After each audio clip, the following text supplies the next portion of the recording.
Hi guys, good morning. It's your Ingenyeron Chuper. And construction vlog muna tayo ngayon. Kasi dito malapit sa amin merong ginagawang road construction. So papakita ko sa inyo na currently nagbe-breaking sila ng existing pavement or road. So ito ngayon is meron siyang overlaid na asphalt.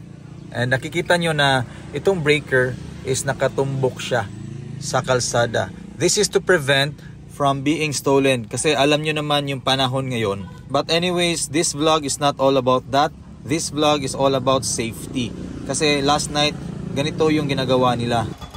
Bini-breaking nila yung existing road and wala namang mali sa ginagawa nila.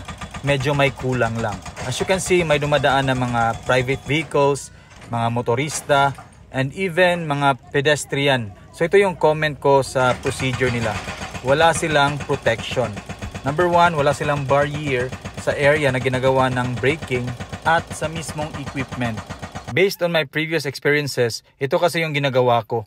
Nilalagyan namin ng protection yung mismong breaker para yung mga splinters or maliliit na mga bato na tumatalsik during the braking is hindi makatama ng kotse, especially makatama ng tao. So, para sa mga gumagawa ng road construction dyan, please be mindful to keep your site safe. And para sa mga pedestrian or mga motorista na dumadaan during this kind of activity sa road construction, be extra careful pag nakikita nyong walang protection yung equipment nila or yung area nila.